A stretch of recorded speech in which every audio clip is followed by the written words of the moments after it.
नमस्कार दोस्तों, मेरा नाम सुनील पंजारे है और मैं आप सबका एयरटेल क्लासेस के इस डिजिटल प्लेटफॉर्म पर आप सबका हार्दिक स्वागत करता हूँ। तो दोस्तों, हमने इस प्लेटफॉर्म पर एक नई मुहिम शुरू की है जिसका नाम है एसआई के सिलेबस के अनुसार और बाकी अन्य ऐसी प्रतियोगी परीक्षाएं जिनके अंदर इंडियन पॉलिटी एक सब्जेक्ट के तौर पर शामिल किया गया है। उस इंडियन पॉलिटी के प्रति अपनी अंडरस्टैंडिंग को बेटर करना और अगर एग्ज़ाम में उनसे रिलेटेड कोई कॉन्सेप्चुअल या फिर अंडरस्टैंडिंग बेस्ड क्वेश्चन आते हैं, उनको अटेंड करना, इनको टैकल करने के लिए, अपने एक्सपीरियंस शेयर करने के लिए हम यहाँ पर इस मुहिम को लेकर आए हैं। तो जैसा कि हमने इंडियन पॉलिटी के टॉपिक को स्टार्ट कर दिया है, इसके लिए हमने कुछ वीडियोज़ भी बना दिए हैं और अपनी इस मुहिम को आगे बढ़ाते हुए हम आज के अपने इस टॉपिक पर आते हैं जिसका नाम है भारत शासन अधिनियम 1935। ये भारतीय इतिहास के ऐतिहासिक पृष्ठभूमि का एक पृष्ठभूमि वाले टॉपिक का एक पार्ट है, जो कि ऐतिहासिक पृष्ठभूमि के टॉपिकों में 1920 भारत स्वतंत्रता अधिनियम 1947 से पहले वाला अंतिम टॉपिक है। इसके बाद एक वो भारत स्वतंत्रता अधिनियम 1947 से बचता है और हमारे सिलेबस में 1919 और 1935 वाले 2 टॉपिक दिए हुए हैं। और जैसा कि हमने पहले से ही समझने का प्रयास किया है कि जब पॉलिटी के अंदर अगर आपके सिलेबस में 1919 और 1935 एक्ट दिए हुए हैं, तो इसका मतलब ये भी है कि आपको बाकी एक्ट के बारे में कुछ मेजर बातें पता होनी चाहिए।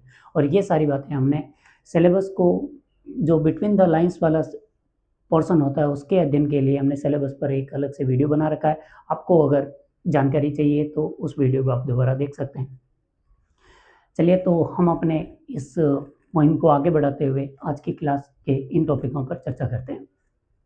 जैसा कि इसका नाम दिया हुआ है भारत शासन अधिनियम 1935, यानी कि भारत में शासन चलाने के लिए भी एक संविधान की तरह एक अधिनियम पारित किया गया था जिसका नाम था भारत शासन अधिनियम 1935। जब ये अधिनियम आया था तो इसके बारे में कहा जाता है कि इसके अंदर तकरीबन 321 धाराएं थी।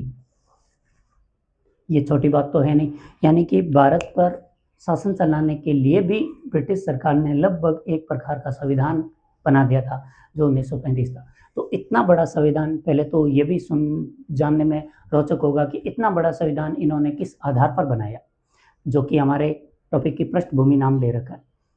तो हम जब इस अधिनियम को पढ़ते हैं तो ये भी किसी न किसी पर बेस्ड है। वो किस पर बेस्ड है और उस समय भारत में परिस्थितियाँ किस प्रकार की थी जिसके लिए अंग्रेजों को इतना बड़ा अधिनियम बनाना, पारित करना पड़ा, उन परिस्थितियों को जानना ही पृष्ठभूमि होती है।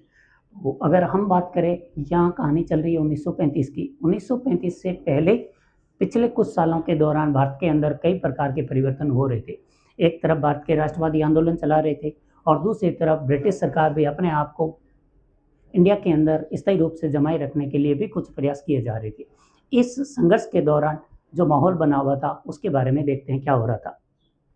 हमने देखा कि हम जानते हैं कि 1930-31 के दौरान महात्मा गांधी ने एक राष्ट्रवादी, अपना जो कि दूसरा बड़ा राष्ट्रवादी आंदोलन था, वो चला रखा था, सविनय अवज्ञा आंदोलन या नमक यात्रा वाला, दांडी यात्रा, नमक तोड़ आंदोलन, इस प्रकार का एक आंदोलन चला रखा था। और इस आंदोलन से भी ब्रिटिश सरकार तो घबरा गई थी। इसीलिए ब्रिटिश सरकार ने इस आंदोलन को रोकने के लिए भारतीय इतिहास में पहली बार एक काम किया था कि भारत के वायसरॉय को समझौता करने के लिए भारतीयों को बुलाना पड़ा। ये भारत के इतिहास की पहली घटना थी जो कि गांधी इरविन समझौता कहलाती है। गांधी जी को इरविन नाम के जो वायसराय थे, उन्होंने अपने बराबर बैठाकर पहली बार समझौता किया। उस समझौते में शर्त रखी गई थी कि भारतीय ये जो आंदोलन चला रहे हैं इसे रोक दें। बदले में ब्रिटिश सरकार भारतीयों की कुछ मदद करने को तैयार थी, भारतीयों की कुछ शर्तें मानने को तैयार थी। पहले चीज़ तो हमारा यहाँ आंदोलन चल रहा था। आंदोलन के जस्ट बाद में एक चीज़ और उमड़ कर आ रही थी, वो थी गांधी जी और बाबा साहब के बीच में अनबन। उनको बाबा साहब की कुछ दलितों के उत्थान के लिए कुछ मांगे थी और इसका फ़ायदा उठाते हुए अंग्रेज़ों ने जो हमारे दलित वर्ग थे, इनको सांप्रदायिक रूप से पृथक करने के लिए, जिस प्रकार मुसलमानों को अलग से पृथक निर्वाचन की व्यवस्था दी थी 1919 के अधिनियम में, वैसी व्यवस्था ये ब्रिटिश सरकार भी दे रही थी दलितों को लेकर। इसका इन शॉर्ट अर्थ हुआ कि दलित भी आज के बाद हिंदू नहीं रहेंगे। जैसे मुसलमान हिंदू नहीं है, अलग धर्म है, वैसा ही दलित भी अब एक अलग धर्म घोषित कर रहे थे। गांधी जी ने इसका विरोध किया। विरोध करते हुए फिर गांधी जी और बाबा साहब के बीच में एक पूना पैक्ट होता है, जिसे पूना समझौता बोलते हैं, 1932 में तकरीबन 1932 में वो हो रहा है। और इससे पहले एक और रोचक घटना घटित हुई थी, वो थी साइमन कमीशन और नेहरू रिपोर्ट। हम जानते हैं कि साइमन कमीशन की उद्घोषणा हो गई थी 1919 के अधिनियम में। 1919 के अधिनियम में यह प्रावधान किया गया था कि 10 वर्ष के बाद में एक वैधानिक आयोग बनाया जाएगा जो भारत में ये जानने की कोशिश करेगा क्या भारतीय अपने स्वतंत्र रूप से शासन चलाने के लिए योग्य है या नहीं। इसको जानने के लिए साइमन कमीशन बनाया गया था, जो 1927 में बन गया था। भारतीयों के बारे में जानने के लिए अधिनियम था। दूसरी तरफ इसके अंदर कोई भी भारतीय नहीं था, तो भारतीयों ने इसका विरोध किया। तीसरा कारण भी था कि इसको बनना था 10 साल बाद, जबकि ये 1921 में 1919 वाला अधिनियम लागू हुआ था और 6 साल बाद 1927 में ही ये वैधानिक आयोग आ गया। तो अंग्रेजों ने हमें 10 साल की मोहलत दी ही नहीं थी, पहले ही अधिनियम में ये आयोग बना दिया था, तो भारतीयों ने इसलिए भी विरोध किया। तो इस विरोध में गो साइमन बैक वाले नारेबाजी चल रही थी। तब अंग्रेजों ने परेशान होकर भारतीयों के सामने, उस समय अंग्रेजों के मतलब भारत के सचिव थे, उनका नाम था ब्रेकन हेड, और ब्रेकन हेड ने भारतीयों के सामने एक चैलेंज दिया था। वो चैलेंज ये था कि ऐसा करो कि तुम सब जितने भी भारत के अंदर पार्टियां हैं, भारत में प्रमुख पार्टी तो थी कांग्रेस, दूसरे नंबर पर मुस्लिम लीग भी अपने आप को स्थायी कर रही थी, फिर भारतीयों के अंदर हिंदू महासभा जैसे भी संगठन बन रहे थे, एक तरफ समाजवादी संगठन आ रहे थे, एक तरफ जो सांप्रदायिक पार्टी बन गई थी। इन सभी पार्टियों के अपने अपने लक्ष्य थे। इन सभी लक्ष्यों की वजह से हम भारतीय जो उस समय के भारतीय थे वो सभी संगठित नहीं हो पा रहे थे। तो ब्रेकन हेड ने चैलेंज दिया था कि आप सब एक ऐसा संविधान का ढांचा बनाकर दो जिसमें आप सब सर्वसम्मत हो, यानी कि सारी पार्टियां एकमत होकर बात करेंगी। तो कांग्रेस ने इस चैलेंज को स्वीकार किया। स्वीकार करने के बाद में मोतीलाल नेहरू के नेतृत्व में एक संगठन एक आयोग बनाया। इस आयोग ने अपनी एक रिपोर्ट प्रस्तुत की थी जिसका नाम था नेहरू रिपोर्ट। यानी साइमन भी अपनी रिपोर्ट दे रहा है, नेहरू जी ने भी अपनी रिपोर्ट दी। हालांकि बाकी पार्टियों के कुछ मतभेद होने की वजह से वो लोग इस रिपोर्ट में सर्वसम्मत नहीं हो सके, लेकिन फिर भी कांग्रेस ने इस नेहरू रिपोर्ट को पारित कर दिया था।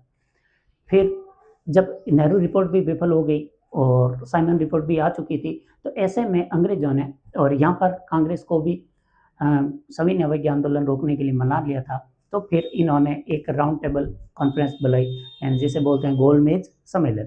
इस गोल मेज सम्मेलन के अंदर भारत के सभी प्रमुख दलों के नेता गए थे और इन नेताओं को लंदन बुलाया गया था और वहाँ पर एक मीटिंग हॉल में बैठाकर उनसे बात की गई थी और ये जानने का कोशिश की थी कि हम कोई ऐसा निष्कर्ष निकाले जो ब्रिटिश के भी और भारत के विभिन्न दलों के भी हित में हो। तो ऐसी परिस्थिति में ये गोलमेज सम्मेलन बनाया गया था। हालांकि ये भी पूरी तरीके से फेल हुआ। 3 गोलमेज सम्मेलन थे, कांग्रेस ने उसमें से किसी एक में, 2 नंबर वाला जो गोलमेज सम्मेलन था उसी में भाग लिया था। तो ये भी 3 में से 1 में कांग्रेस गई थी, वो भी गांधी जी अकेले गए थे कांग्रेस की तरफ से। ये गोलमेज सम्मेलन भी विफल हो गया था। और इसके बाद अंग्रेजों ने एक और काम किया था, वो था कम्युनल अवार्ड वाला, यानी सांप्रदायिक पंचायत। सांप्रदायिक पंचायत का मतलब था कि यह दलितों को भी, महिलाओं को भी, सभी प्रकार के लोगों को अलग संप्रदाय मानकर उन्हें प्रत्यक्ष निर्वाचन की शक्ति दे रहे थे, जो कि भारत की सोसाइटी को पूरी तरीके से बिखेरने को लिए बनाया गया था। इन सब के आधार पर एक वाइट पेपर जारी हुआ जो था 1919 का अधिनियम। इन सब को आधार बनाया, फिर 1919 का एक बहुत बड़ा यह अधिनियम पारित कर दिया था भारत में शासन चलाने के लिए। तो देखते हैं इस अधिनियम के कौन कौन से प्रावधान थे। हमने पृष्ठभूमि समझ ली कि इन सब का निष्कर्ष था यह अधिनियम। अब इस अधिनियम में क्या प्रावधान थे और क्या अच्छी बातें थी और किन चीज़ों ने भारतीयों को निराश किया था, देखते हैं इनके अंदर। और इससे भी ज़्यादा ज़रूरी, हमारे एग्जाम में इनमें से कौन सी चीज़ें रिलेवेंट है हमारे लिए, किन चीज़ों को किस तरीके से पढ़ना है, इन चीज़ों के बारे में अब देख लेते हैं। तो पहली बात की गई थी कि एक अखिल भारतीय संघ की स्थापना की जाए। संघ बनाने का मतलब होता है कोई यूनियन या फेडरेशन बनाना, और अखिल भारतीय संघ बनाने का मतलब है कि 1935 के समय भारत के अंदर कुछ ऐसे प्रांत थे, क्षेत्र थे जिन पर अंग्रेजों का प्रत्यक्ष नियंत्रण था, और ऐसे प्रांतों की संख्या थी 11।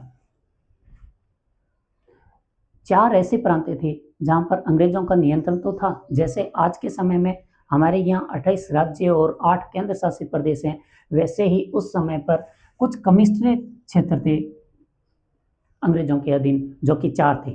उनमें एक हमारा अजमेर मेरवाड़ा आता है, दूसरी तरफ एक कुर्ग आता है, तीसरा दिल्ली था, चौथा पश्चिमी सीमा प्रांत वाला क्षेत्र वहाँ से था। तो इन 4 ये क्षेत्र थे, ये भी ब्रिटिश के अधीन थे, और 11 प्रांतें थी, ये भी ब्रिटेन के अधीन थे। और बाकी जो बचा हुआ क्षेत्र था, यहाँ पर भारतीय राजा शासन किया करते थे, जिन्हें बोला जाता था देसी रियासतें।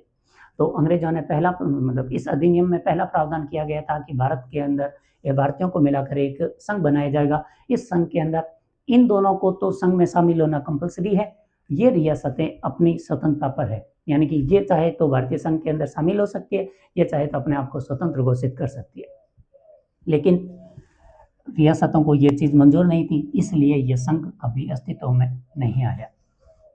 ये बात भी ध्यान में रखना। हो सकता है कंफ्यूज करने के लिए ये लाइन बोल दी जाए कि भारत शासन अधिनियम 1935 ने भारत को एक संघ में बदल दिया। बदला नहीं था, प्रावधान किया गया था कि संघ बना लेंगे। दूसरी बात आते हैं शक्ति का पृथक्करण। जैसे आज हमारे संविधान के अंदर शक्ति पृथक्करण दिया गया है, जो कि 7वीं अनुसूची और अनुच्छेद 246 से लेकर आगे के एक्ट में दिया हुआ है, वो वाला सेम प्रावधान 1935 के अधिनियम में दिया गया था। अगर आपके क्वेश्चन ये पूछा जाए कि भारत में शक्ति पृथक्करण का सिद्धांत कौन से अधिनियम से लिया गया, तो ध्यान में रखना ये भारत शासन अधिनियम 1935 से लिया गया। और भारत शासन अधिनियम 1935 से लिया गया, इसका एक मतलब ये भी है कि ये व्यवस्था हमने ब्रिटेन से ली है। चलिए, तो शक्ति पृथक्करण का मतलब था कि जितने विषय थे, विषय का मतलब है एक एक क्षेत्र जिसके अंदर भारत सरकार कुछ योजनाएं लाएगी, कुछ एक्ट पारित करेगी, उनको बोला जाता था विषय। और ऐसे विषय जितने भी थे उनको 3 भागों में बांटा गया था। पहला भाग था संघ सूची, और संघ सूची में तकरीबन 59 विषय थे। संघ सूची में 59 विषय होने का मतलब है कि इन 59 विषयों पर कानून बनाने का अधिकार किसको है? केंद्र सरकार को है। राज्य सूची में ऐसे विषय थे 54, और संवर्ती सूची में ऐसे विषय थे 36। यानी कि इनका मतलब होता है कि संघ सूची यानी केंद्र सूची है, यहाँ संघ अभी तक बना नहीं है तो संघ नाम लेना भी बेकार है।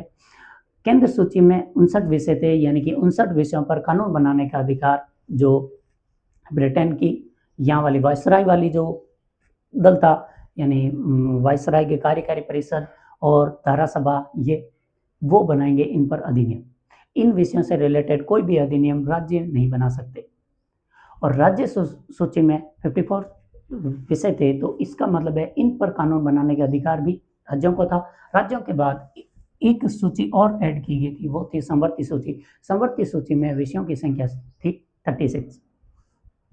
तो इसका मतलब हुआ जब हमने 1919 का अधिनियम पढ़ा, तब भी हमने देखा था कि एक संघ सूची बनी हुई थी, एक राज्य सूची बनी हुई थी। तो संघ सूची और राज्य सूची तो पहले से ही थी, तीसरा विभाजन इसमें हुआ है। तीनों का विभाजन इसमें नहीं हुआ, इसमें केवल तीसरा विभाजन हुआ। तीसरा विभाजन इसमें हुआ और 36 विषय दोनों के लिए जुड़े गए, यानी इसमें केंद्र भी बना सकती है एक्ट और राज्य भी बना सकते हैं। अगर केंद्र और राज्य दोनों ने बनाया तो फिर राज्य केंद्र में बनाया हुआ जो एक्ट है वही पारित होगा। ये सेम व्यवस्था आज भी भारतीय संविधान के अंदर है, यानी कि कुछ विषयों पर हमारे यहाँ के राजस्थान, यूपी, एमपी इस प्रकार के जो राज्य हैं वो एक्ट बनाते हैं, और कुछ विषयों पर हमारी संघ सरकार बनाती है। फिर जो बचे हुए कुछ विषय ऐसे हैं जिन पर दोनों कानून बनाते हैं। एक शब्द और था, वो था अवशिष्ट शक्ति। ये इसलिए भी रोचक है क्योंकि इस समय जो अवशिष्ट शक्ति थी, इसमें जो पावर थी, यानी अवशिष्ट शक्ति कौन सी हुई, अवशिष्ट विषय कौन से हुए? ऐसे विषय जिनके अंदर जिनका उल्लेख इन तीनों में नहीं आया, यानी कि कोई नया विषय जो पहले नहीं था। सपोज करते हैं आज के समय में साइबर सुरक्षा, क्या 1947 में साइबर सुरक्षा नाम का कोई कॉन्सेप्ट रहा होगा? हम जानते हैं कि 1985 के बाद भारत के अंदर कंप्यूटर आए और इंटरनेट 1995 के आसपास आ रहा है। तो साफ मतलब है कि पहले साइबर जैसी कोई सुरक्षा की जरूरत थी नहीं। जब साइबर सुरक्षा की जरूरत थी नहीं तो पहले ये विषय भी नहीं था। तो ऐसे विषय जो कि बाद में ऐड हो रहे हैं उन्हें बोलते हैं अवशिष्ट विषय। 1935 के अधिनियम में अवशिष्ट शक्ति दी गई थी वायसराय को, न केंद्र को थी, न राज्यों को थी, न ही संवर्ती सूची में थी। ये अवशिष्ट शक्ति थी वायसराय के पास। और जब भारत का अधिनियम संविधान पारित होगा, संविधान के अंदर ये शक्ति दी गई है राज्यों को, सॉरी केंद्र सरकार को। और जो नेहरू जी ने प्रस्तावना यानी उद्देश्य प्रस्ताव पारित किया गया था, उसके अंदर नेहरू जी ने सिफारिश की थी राज्यों में रखने की। तीनों अलग अलग बातें हैं, धीरे से समझो, धीरे से। अवशेष शक्ति वायसराय को कौन दे रहा है? 1935 का अधिनियम। अवशेष शक्ति वर्तमान में कहां पर है? केंद्र सरकार के पास है। और अवशेष शक्ति नेहरू जी ने किनको दी थी? वो थी राज्यों को देने का। नेहरू जी ने अपने उद्देश्य प्रस्ताव में ये बात लिखी थी कि अवशेष शक्ति राज्यों को दे दीजिए, और वर्तमान में है किसके पास? केंद्र के पास। चलिए, यह शक्तियों का पृथक्करण था। पृथक्करण के बाद एक और चीज थी, वो थी प्रांतीय स्वायत्तता। क्या मतलब हुआ? हमने 1919 के अधिनियम में देखा था, वहां पर लिखी हुई लाइन भी थी कि केंद्र का नियंत्रण थोड़ा कम किया। अब केंद्र पहले तो राज्यों पर सर्वशक्तिमान था, यानी कि कुछ भी कर सकता था। राज्यों के किसी भी प्रकार के एक्ट को, उनके बनाए गए किसी भी कानून को केंद्र जो था यानी वायसराय वाला, वो उसे खत्म कर सकता था। लेकिन उसे 1919 में थोड़ा कम किया और 1935 आते आते इसे पूर्ण रूप से समाप्त कर दिया। तो इसका क्या फायदा हुआ? फायदा ये हुआ कि पहले अगर कोई राज्य, जैसे कि मान लो उस समय अंग्रेजों के अधीन था बम्बई, कलकत्ता यानी कि दिल्ली में तो इनकी वायसराय वाली परिषद बैठा करती थी, और जो मुंबई था, जो उस समय का बम्बई के अंदर जो गवर्नर जनरल बैठता था, जिसे गवर्नर बोलते थे, वो गवर्नर अगर अपने मंत्रियों से मिलकर कोई बिल पारित करता तो उस बिल को पहले भारत के वायसराय के पास भेजा जाता था, और वायसराय अपनी अनुमति देता, तब वो जाता था ब्रिटेन, और ब्रिटेन की संसद बिल को पारित करती, तब वो बम्बई के अंदर एक कानून बनता।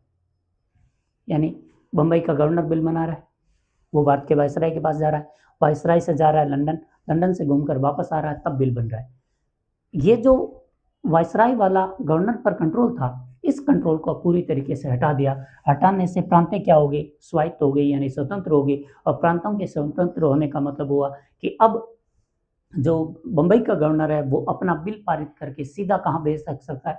ब्रिटेन की संसद के पास, और ब्रिटेन की संसद उसे पारित कर देगी तो सीधा ही वो बिल पास हो जाएगा, यानी मुंबई में वो कानून लागू हो जाएगा।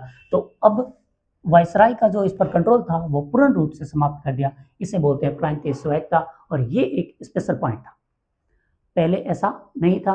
तो इस पर आपको फोकस रखना है, और जो ज़्यादा हायर स्ट्रेंथ के क्वेश्चन बनाए जाते हैं, थोड़े डीप क्वेश्चन बनाए जाते हैं, तब वो संस्थानें इस टॉपिक को अक्सर क्वेश्चन में यूज कर लेती है कि प्रांतीय स्वायत्तता।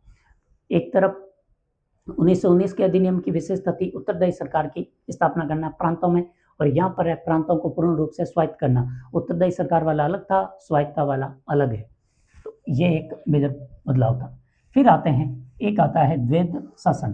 द्वैध शासन के बारे में हमने 1919 में पढ़ा था। 1919 में बताया गया था कि द्वैध शासन राज्यों में लागू किया गया, और राज्यों में द्वैध शासन लागू करने का मतलब था कि राज्यों के पास जो 51 विषय दिए गए थे उस समय, उन 51 विषयों को दो भागों में तोड़ा गया था। एक भाग का नाम था आरक्षित विषय, और दूसरे का नाम था हस्तांतरित। हस्तांतरित का मतलब हुआ, और आरक्षित, इन दोनों में अंतर के, इसी को द्वैध बोलते हैं। द्वैध का मतलब दो, ड्यूल। आरक्षित, हस्तांतरित, यानी 51 में से कुछ विषय ऐसे थे उस समय 1919 में कि कुछ विषय ऐसे थे जिन पर गवर्नर, हर प्रांत का एक गवर्नर होता है, सभी गवर्नरों के ऊपर वायसराय है। तो यहाँ गवर्नर की बात हो रही है। जो प्रांत का गवर्नर है वो कुछ विषयों पर अपनी जो कार्यकारी परिषद है, जिसे प्रशासनिक इकाई बोलेंगे, उस प्रशासनिक इकाई से राय मशवरा करने के बाद निर्णय ले लेगा, कानून बना लेगा। वो तो थे आरक्षित, यानी गवर्नर के लिए रिजर्व हैं ये चीज़ें। और फिर बचे हुए थे कुछ विषय जिन्हें बोला जाता था हस्तांतरित। हस्तांतरित का मतलब था कि ये वो विषय हैं जो कि भारतीयों को दिए गए थे। भारतीयों को देने का मतलब है कि इस पर कानून बनाने का अधिकार में, यानी कानून जब बनेगा तो उसमें भारतीय शामिल होंगे। और भारतीय कहाँ शामिल हो रहे थे? विधान परिषदों में। विधान परिषदों में भारतीय शामिल थे, और भारतीय जब विधान परिषद में शामिल थे, और भारतीय अपने कुछ चुनते थे मंत्री, जो उस विधान परिषद के विधायकों में प्रमुख होते थे, उन्हें मंत्री बोला जाता था। कुछ मंत्री चुनते थे। तो इन हस्तांतरित विषयों पर कानून बनाते समय उस प्रांत का गवर्नर इन मंत्रियों की सलाह लेता, और ये मंत्री अपनी सलाह पर किसके प्रति उत्तरदायी थे? विधान परिषद के प्रति। यानी कि विधान परिषद के लोग इन मंत्रियों से पूछते कि तुमने गवर्नर को ये सलाह क्यों दी? क्या आप जानते हैं कि ये कानून भारत में पारित हो सकता है या ये पारित नहीं हो सकता? ऐसी चीज़ों पर इनसे प्रश्न किया जा सकता था। इसलिए ये क्या हुए, इन विधान परिषदों के प्रति जवाबदेह हुए। जवाबदेह होने की वजह से इनको क्या बोलते थे? उत्तरदायी। यानी कि ये उत्तर देने के लिए मजबूर हैं। अपने किसी भी कृत्य के लिए इन्हें विधान परिषद को उत्तर देना था और विधान परिषद प्रत्यक्ष निर्वाचन द्वारा भारतीय चुनते थे, तो भारतीयों के प्रति ये लोग उत्तरदायी हुए। इसीलिए प्रांतों के अंदर उत्तरदायी सरकार की स्थापना 1919 में हुई थी। वैसा द्वैध शासन राज्यों में अब समाप्त कर दिया। जो द्वैध शासन 1919 राज्यों में लागू कर रहा था, उसे समाप्त कर दिया। समाप्त करने का मतलब हुआ कि अब ये जो आरक्षित विषय थे गवर्नर वाले पर्सनल, इनको हटा दिया। अब टोटल जितने विषय आज दे रहे हैं, पहले 51 थे, अब कर दिए 54।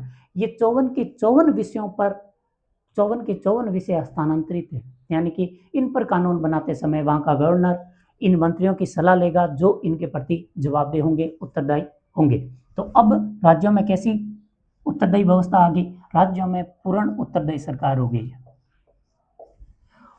यहां वापस आते हैं। द्वैध शासन राज्यों में क्या हुआ? समाप्त हुआ और केंद्र में आंशिक रूप से लागू कर दिया। प्रावधान था कि केंद्र में द्वैध शासन लागू किया जाएगा। अब वापस द्वैध शासन लागू करने का मतलब क्या होगा? केंद्र के जो विषय हैं 59, इनको आरक्षित और हस्तांतरित में विभाजित कर देंगे। जो आरक्षित होंगे उन पर निर्णय लेने का अधिकार वायसराय को होगा और जो हस्तांतरित होंगे उन पर वायसराय इन धारा और राज्य परिषद होगी, यानी जो द्विसदनीय यहाँ की व्यवस्था थी, इनके मंत्रियों की राय मशवरा करने के बाद लेगा। लागू करने का प्रावधान था, लेकिन यहाँ पर भी ये लागू नहीं हुआ। तो द्वैध शासन के बारे में 1935 में क्या ध्यान में रखना है कि राज्यों में जो था उससे समाप्त कर दिया और केंद्र में लागू करने का प्रावधान था, लेकिन लागू नहीं हुआ। ये द्वैध शासन। फिर आते हैं उत्तरदायी सरकार के बारे में। उत्तरदायी सरकार के बारे में, केंद्र और राज्यों के बारे में, राज्यों में पूर्ण उत्तरदायी सरकार की स्थापना कर दी गई 1919 में। आंशिक, क्योंकि कुछ विषय आरक्षित किए थे, कुछ ही हस्तांतरित हुए थे। जो हस्तांतरित हुए थे वही उत्तरदायी सरकार थी, लेकिन इसमें आरक्षित विषयों वाला कॉन्सेप्ट हटा दिया। अब राज्यों में कोई आंशिक नहीं है, पूरा का पूरा हस्तांतरित हुआ। हस्तांतरित होने का मतलब है राज्यों में पूर्ण उत्तरदायी सरकार की स्थापना इस बार हो गई 1935 में। और केंद्र में ये द्वैध शासन वाले जो आरक्षित और हस्तांतरित विषयों की बात तो हुई थी, आंशिक द्वैध शासन का प्रावधान तो था। और अगर यहाँ द्वैध शासन होता तो यहाँ भी आंशिक रूप से उत्तरदायी सरकार आ जाती, लेकिन दुर्भाग्य से ये लागू नहीं हुआ। इसका मतलब उत्तरदायी सरकार भी लागू नहीं हुई, लेकिन प्रावधान था। प्रावधान यहाँ पर था कि केंद्र के अंदर द्वैध शासन की स्थापना की जाएगी और राज्यों को पूर्ण स्वायत्तता यानी कि उत्तरदायी सरकार की स्थापना की जाएगी। ये तीनों पॉइंट आपस में कनेक्टेड है। उत्तरदायी सरकार का मतलब पूर्ण उत्तरदायी का मतलब हुआ कि द्वैध शासन समाप्त। द्वैध शासन समाप्त का मतलब है कि राज्य अब क्या हो गए? पूर्ण रूप से स्वायत्त हो गए। ये राज्यों से रिलेटेड एक प्रावधान था। फिर था द्विसदनीय व्यवस्था। द्विसदनीय व्यवस्था 1919 में प्रारंभ हुई थी, वो केंद्र में थी। यानी कि केंद्र के अंदर जैसे आज लोकसभा और राज्यसभा है, उस समय केंद्र के अंदर एक होती थी केंद्रीय विधानसभा, एक होती थी राज्य परिषद। उस विधानसभा को बोला जाता था धारासभा। धारासभा। इस धारासभा में उस समय 1919 में तकरीबन 145 सदस्य थे और राज्य परिषद में उस समय 60 सदस्य थे। और राज्य परिषद में उस समय 60 सदस्य थे, लेकिन 1935 आते आते इनकी संख्या बढ़ा दी गई। धारासभा में यानी कि आज की लोकसभा में इनकी संख्या कर दी गई थी 375 और राज्य परिषद में इनकी संख्या जो 60 थी उसे बढ़ाकर कर दिया गया था 260। और ये थी 145 से बढ़ाकर 375, यानी अब दोनों याद रह जाएंगे। 145 1919 में, 1919 में 375, 1935 में 260 भी 1935 में। ये दो सभाएं केंद्र में तो थी पहले से। फिर दोबारा बात करते हैं, वो है राज्यों की। तो क्या राज्यों के अंदर भी द्विसदनीय व्यवस्था की गई थी? तो जी हाँ, राज्यों के अंदर द्विसदनीय व्यवस्था की गई थी। और इस समय मैंने यहाँ बताए थे कितने राज्य हैं, प्रांत कितने? 11। तो इन 11 में से 6 प्रांत ऐसे थे जहाँ पर द्विसदनीय व्यवस्था कर दी गई। 6 प्रांत में कौन से थे? 3 तो थे बम्बई, बंगाल और मद्रास। 3 तो यही थे जो कि प्राचीन प्रेसिडेंसीज है, तो इनमें तो करना ही था। 3 और नए ऐड कर दिए। बंगाल के पास में एक बिहार बना था, उससे भी द्विसदनीय ने बना दिया। एक असम बना था, उससे भी द्विसदनीय ने बना दिया। एक और बना हुआ था, वो था संयुक्त प्रांत यानी यूपी। संयुक्त प्रांत में भी द्विसदनीय व्यवस्था कर दी गई थी।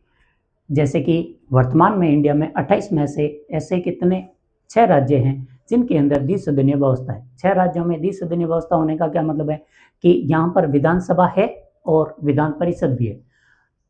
जैसे कि राजस्थान के अंदर क्या है, केवल विधानसभा है। विधानसभा के 200 विधायकों को हम लोग जब चुनाव होते हैं तो उनके अंदर चुनाव में अपने प्रतिनिधि बनाकर भेजते हैं। और बाकी आज 6 ऐसे राज्य हैं जिनके अंदर विधान सभा के साथ में विधान परिषद भी है। तो विधानसभा और विधान परिषद दोनों जहाँ होती है उसे बोलते हैं द्विसदनीय। और 1935 में द्विसदनीय व्यवस्था केंद्र में भी थी, 6 यहाँ पर हो गई थी। आज भी द्विसदनीय व्यवस्था केंद्र में भी है यानी लोकसभा और राज्यसभा, और 6 राज्यों में भी है। 6 राज्य आज के कौन से हैं? आज के 6 राज्यों में आता है यूपी, बिहार, महाराष्ट्र, कर्नाटका और आंध्र, तेलंगाना। इन 6 राज्यों के अंदर आज भी है। पश्चिम बंगाल ने अपनी एक रिक्वेस्ट भेज रखी है, लेकिन क्योंकि विधान परिषद बनाना या नहीं बनाना डिमांड तो राज्य करेंगे और अंतिम अनुमति केंद्र सरकार की होती है। यहाँ पर केंद्र सरकार ने अभी तो पश्चिम बंगाल को अनुमति दी नहीं है, इसलिए वहाँ पर नहीं है। तो 6 राज्यों में आज भी द्विसदनीय व्यवस्था। आगे देखते हैं। हाँ, फिर आता है सांप्रदायिक चुनाव, सांप्रदायिक निर्वाचन यानी पृथक निर्वाचन। तो पहले 1909 में केवल मुसलमानों को दिया गया था। 1919 में सिख, भारतीय ईसाई, एंग्लो इंडियन और यूरोपियों को, इन चारों को और सांप्रदायिक निर्वाचन की शक्ति दी गई थी।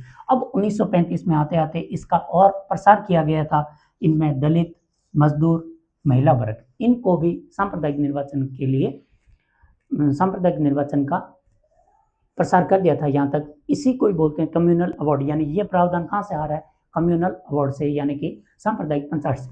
जब ये प्रावधान आ रहा था तो इसका मतलब था कि अब दलित भी हिंदू नहीं होंगे, मजदूरों की भी एक अलग श्रेणी बना दी गई, महिलाओं के लिए भी अलग श्रेणी बना दी गई थी।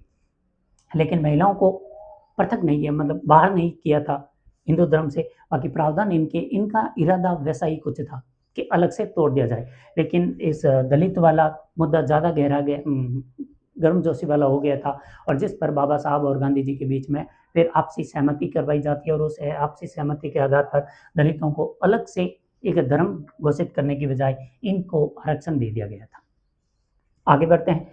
और फिर एक और चीज़ थी कि हमने देखा कि 1858 में जब महारानी ने क्रांति के बाद उद्घोषणा की थी, तो वहाँ पर बोल दिया गया था कि जो BOC यानी बोर्ड ऑफ कंट्रोल, जो पिट्स इंडिया एक्ट से पारित हुआ था 84 में 1700, उसको समाप्त किया था उद्घोषणा में, और उसकी जगह पर एक भारत सचिव पद बनाया था। भारत जो सचिव पद था, ये नाम से तो सेक्रेटरी लगता है, लेकिन ये थे केंद्रीय मंत्री, और इनकी सलाह के लिए 15 मंत्रियों की एक कमेटी बनाई गई थी। और उस कमेटी का पेमेंट, वेतन भारत से जाता था। इसे धन का निष्कासन बोल सकते हैं। इस धन के निष्कासन का भारतीयों ने विरोध किया। भारतीय चाहते थे कि वो तुम्हारे वहाँ के मंत्री है तो उनको भाई सैलरी तुम लोग दो, हमारे लिए वो कुछ करते तो है नहीं, और करते हैं तो भी वो अपने तरीके, अपने वहाँ की जिम्मेदारियां निभा रहे हैं। हम पर कौन सा एहसान हो रहा है? हमें क्या फर्क पड़ता है कि ब्रिटेन की सरकार हम पर शासन कर रही है या फिर यहाँ का वायसराय कर रहा है, हमें तो कोई फर्क नहीं पड़ रहा है। तो उनका वेतन हम नहीं देना चाहते, तो फिर ब्रिटेन सरकार तो ब्रिटेन ही थी, क्या कर सकते हैं। इन्होंने वो उस परिषद को समाप्त कर दिया कि अब भाई परिषद ही नहीं रहेगी तो उनको सैलरी देने की जरूरत नहीं पड़ेगी। बदले में क्या कर दिया उन्होंने, उसकी जगह एक सलाहकार टीम घोषित कर दी कि इस सचिव को इतना बड़ा कार्य करने के लिए एक टीम चाहिए, और उस टीम का वेतन इंडिया से जाएगा। भाई मतलब मस्तिष्क कानों के बीच में ही रहा। फिर मताधिकार, जो प्रत्यक्ष निर्वाचन कहाँ से प्रारंभ हुआ? 1919 में। 1919 में इन्होंने प्रत्यक्ष निर्वाचन का प्रावधान किया। उस समय बहुत ही कम जनसंख्या थी जिसको मत देने का अधिकार मिला था, लेकिन उस आधार को यानी थोड़ा और उदार किया। उदार करके जब मताधिकार पहुंचा तो पहले शायद 5 लाख भी नहीं हुए थे वोट देने वाले, अब ये वोटर हो गए थे 3.5 करोड़ तक, यानी काफ़ी उदार कर दिया था वोट देने का अधिकार। वर्तमान में भारत में वोटिंग का अधिकार वयस्क मताधिकार है। वयस्क का मतलब है जो व्यक्ति 18 साल का है वो वोट देगा। लेकिन उस काल के अंदर केवल 10% लोग ही वोट दे पाए थे और उनकी संख्या तकरीबन 3.5 करोड़ थी। ये जितने सदस्य आएंगे, अभी हमने यहाँ पर उल्लेख किया था 375 और 260 वाले, इन सदस्यों को चुनने वाले लोग कौन है? ये 3.5 करोड़ लोग ही इनको वोट देने वाले थे। और इसमें से भी यहाँ जो धारासभा और राज्य परिषद है, इसका चुनाव अप्रत्यक्ष होता था, इसका चुनाव प्रत्यक्ष होता था। वर्तमान में उल्टा है, वर्तमान में इसका चुनाव अप्रत्यक्ष होता है, यानी कि जो राज्यसभा है, इस राज्यसभा के अंदर अगर राजस्थान से जो सदस्य जाएंगे वो लगभग 10 लोग होंगे। इन 10 लोगों का चुनाव कौन करेंगे? हमारे यहाँ के विधायक, न कि हम राज्यसभा के सदस्यों को वोट नहीं देते, हम सांसदों को वोट देते हैं। यानी कि लोकसभा के चुनाव के अंदर हमने वोटिंग की थी, राज्यसभा के चुनाव में हमारी वोटिंग नहीं होती। तो जहाँ पर हमारी वोटिंग नहीं होती वहाँ पर चुनाव अप्रत्यक्ष हो जाता है, और लोकसभा में हमारी वोटिंग होती है, यानी हम वोट देते हैं, तो वो प्रत्यक्ष चुनाव है। लेकिन इस 1935 के अधिनियम में यहाँ पर होता था प्रत्यक्ष और यहाँ पर होता था अप्रत्यक्ष चुनाव। और इस अप्रत्यक्ष चुनाव में हम वोट नहीं देते थे, हमारे चुने हुए लोग ही वोटिंग करते थे, और इसमें हम वोटिंग करते थे, और इसमें वोटिंग में हम लोग इतने थे। फिर इसमें एक और प्रावधान किया गया था, वो था केंद्रीय बैंक यानी आरबीआई की घोषणा, मतलब स्थापना कर दी गई थी, ताकि भारतीय जो लोन और साख है, यानी कि इंडियन क्रेडिट का ध्यान रखने के लिए, इसे बचाए रखने के लिए इन्होंने एक केंद्रीय बैंक की स्थापना की थी 1935 में। फिर केंद्रीय लोक सेवा आयोग की स्थापना 1919 के अधिनियम में प्रावधान था और 1926 में कर दी गई थी। अब स्टेट पब्लिक सर्विस कमीशन यानी कि राज्य लोक सेवा आयोग और जॉइंट पब्लिक सर्विस कमीशन यानी कि 2 या 2 से अधिक राज्यों के लिए संयुक्त राज्य लोक सेवा परिषद, इन सब का भी गठन इस प्रावधान में कर दिया गया था। फिर संघीय न्यायालय का मतलब है फेडरल कोर्ट, और फेडरल कोर्ट का मतलब है कि ऐसी कोर्ट जो इस संघ के जितने भी मामले होंगे इन सभी मामलों पर वो सर्वोच्च है। जैसे संघ यहाँ पर बन रहा था, इस संघ के मामलों में, यानी कि हमारे जिले में होने वाले मामले, हमारे राज्यों में होने वाले मामले, या फिर पूरे देश के राष्ट्रीय स्तरीय जो मामले, इन सब का फैसला करने के लिए हमारे यहाँ पर एक सुप्रीम कोर्ट जैसी कोर्ट होगी। लेकिन वो सुप्रीम कोर्ट नहीं होगी, क्यों? क्योंकि सुप्रीम कोर्ट के ऊपर आप कहीं पर भी शिकायत नहीं कर सकते, जबकि इस फेडरल कोर्ट के खिलाफ में हम लंदन के अंदर, ब्रिटेन की संसद के अंदर एक प्रिवी काउंसिल है, यानी कि उनकी उच्च सदन है, उस उच्च सदन के कुछ सदस्य हैं जो वहाँ की ब्रिटेन की सुप्रीम कोर्ट होती है। ब्रिटेन में सुप्रीम कोर्ट नहीं है, वहाँ पर जो इनके राज्यसभा है, इस राज्यसभा के जो कुछ सदस्य होते हैं जिन्हें प्रिवी काउंसिल बोलते हैं, उस प्रिवी काउंसिल के लोग ही सुप्रीम कोर्ट का काम निकालते हैं। तो इस फेडरल कोर्ट के खिलाफ में हम लोग यानी भारतीय उस समय वहाँ पर ब्रिटेन की इस प्रिवी काउंसिल में शिकायत कर सकते थे, और जहाँ पर किसी के ऊपर शिकायत का संभावना होती है वो सुप्रीम कोर्ट नहीं हो सकती। जबकि वर्तमान में हमारे यहाँ फेडरल कोर्ट नहीं है, यहाँ पर है सुप्रीम कोर्ट, और सुप्रीम कोर्ट का मतलब है कि हमारे किसी भी मामले में अंतिम निर्णय लेने की शक्ति न्यायिक रूप से सुप्रीम कोर्ट के पास है, और सुप्रीम कोर्ट का फैसला अंतिम होता है, उसके खिलाफ में हम कहीं पर भी अपील नहीं कर सकते। एक इन्होंने रेलवे संघ बनाया था, और एक महाधिवक्ता महान्यायवादी जो अटॉर्नी जनरल होते हैं उसकी भी नियुक्ति कर दी थी, और एक इन्होंने कैग की यानी कि controller and auditing general of India, CAG की भी इन्होंने स्थापना की, ताकि वो भारत सरकार के लेखा जोखों को तैयार करे, यानी कि सरकार के पास कितने पैसे आ रहे हैं, सरकार कहाँ पर व्यय कर रही है, इन सभी मामलों को देखने के लिए कैग की भी स्थापना कर दी। यानी कि बहुत बड़ा एक एक्ट पारित हुआ था। इसमें 321 से ज़्यादा धाराएं थी, जिनके बारे में टोटल धाराओं के बारे में उल्लेख करना संभव नहीं है। तो हमने इस एक्ट से रिलेटेड जो मेजर बातें थी जिनको हमें याद रखना चाहिए, और ये एक्ट हमने थोड़ा सा और डिटेल में पढ़ने का प्रयास किया है। और बाकी हमने 1919 का अधिनियम देख लिया, 1935 का देख लिया, इन दोनों को डिटेल में देखा। बाकी सारे फैक्ट जो एक्ट थे उनके बारे में हमने बेसिक जानकारियाँ ली है। और अब इनसे रिलेटेड एक हम कंपैरिजन और करेंगे, जिसके अंदर हम एक तरफ 1919 का अधिनियम रखेंगे, एक तरफ 1935 का, दोनों में कंपैरिजन देखेंगे, क्योंकि काफ़ी चीज़ें ऐसी है जो 1919 में भी है, 1935 में भी है, लेकिन दोनों में थोड़ा थोड़ा माइनर सा डिफरेंस आता है। उनको डिफरेंस को भी देख लेते हैं, उसके बाद इनके बारे में MCQs करेंगे, जिससे कि हमें पता भी चल जाएगा, कॉन्फिडेंस भी बिल्ड हो जाएगा, और आइडिया भी लग जाएगा कि क्वेश्चन को किस तरीके से टैकल करना होता है। ओके, धन्यवाद। अगर मैं अपनी बात आप सब तक पहुंचा पाया हूं तो उसके लिए आप इस वीडियो को लाइक कर सकते हैं, शेयर कर सकते हैं और चैनल को सब्सक्राइब कर सकते हैं। धन्यवाद।